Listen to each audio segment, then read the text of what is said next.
Well, good evening. It's powerful. My name is Josh Dotzler, and I am literally a result of leaders whose ripples have impacted my life. I'm a husband to my beautiful wife, Jennifer, over here. I'm a father of 3 children. I'm a pastor of a church in Omaha, Nebraska. I'm a part of an organization called Abide, whose mission is to transform our inner city one neighborhood at a time. 16 years ago, I experienced the Global Leadership Summit for the first time. My parents brought me when I was in the 6th grade. My youngest brother is over here. He'll be going into the 6th grade this year.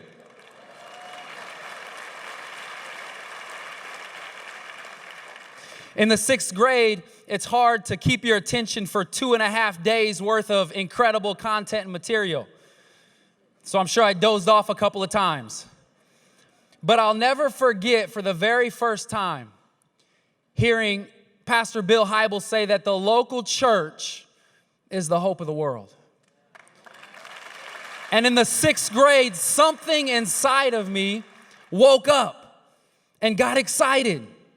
I think there's a picture of our team when we were here several years ago, and I'm all the way to the back. You can barely see me, but I was somewhere in that picture.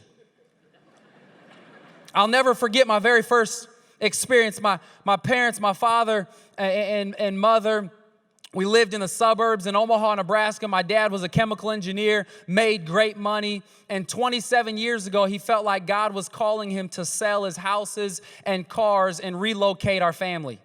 He thought it would be overseas somewhere on the mission field. There was 5 of us children at the time. I was the youngest of the 5. There's 14 of us today. Yeah. People think my parents love children, but they just love each other. But at the time, because there were so many young people in our family, no mission organization would take us overseas. So my parents, being obedient to the call God had on their life, sold their houses and cars, had nowhere to go, and ended up moving into a neighborhood that was considered the most violent in our city. My dad's a white guy from Iowa. My mom's an African-American from Washington, D.C., and within the first couple weeks, my dad would tell you that he saw more crime and violence than he had ever seen in his entire life. But he knew he was supposed to be there and be a part of the solution. Growing up in this environment, I loved what my parents were doing, but I didn't want to be a part of it. I saw the danger that the call on their life had. And so I got a scholarship at a young age to play basketball at a local university, Creighton University, and I thought that scholarship was my ticket out of the community that I grew up in. I attended a funeral my junior year of college. And I remember being at the funeral of a young boy who grew up right across the street from our house. He was gunned down, shot in the back 4 times in the corner of the block that I grew up. And I remember there was a series of questions that went through my mind as I sat there and looked at his body. And at the end of those questions, I felt like God whispered to me.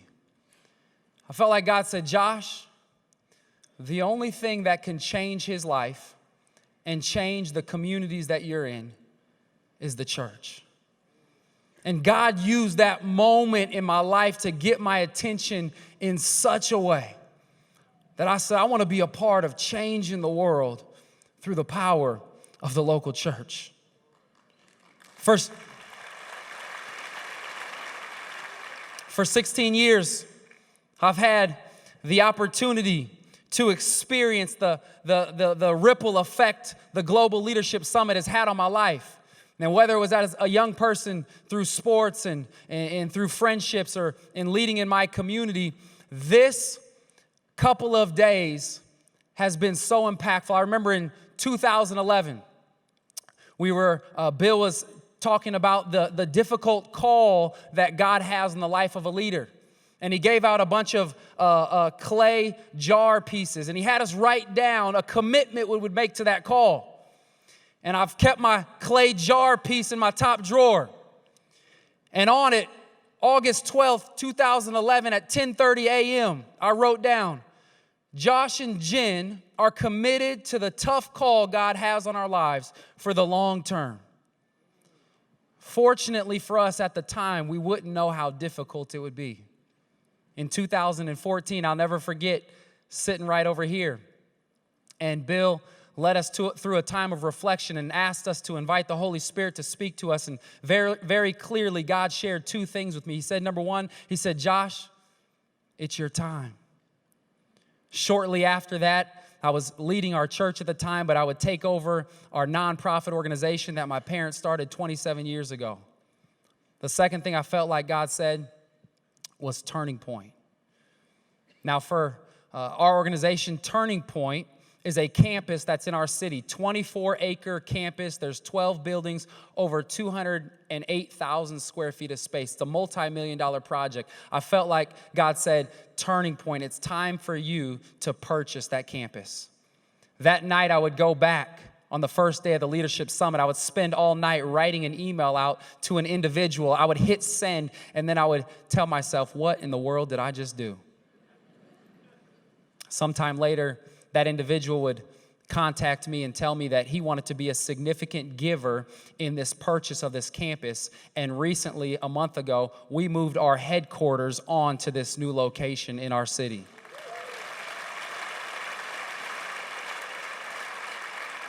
Today, with our organization, we're one church, multi-ethnic in 3 different locations. We partner with over 20 churches in our city. We engage close to 8,000 volunteers in transforming inner city neighborhoods in Omaha, Nebraska. The police will tell you that the neighborhoods we've engaged in are safer, and statistically speaking, crime is down. The church is the hope of the world. The ripples of the Global Leadership Summit have had a huge impact on our team.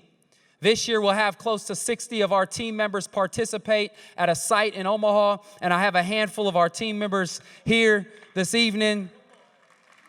And although a ripple starts with one, it continues with many. That's why we believe that we're better together. And together, we can be a part of changing the world.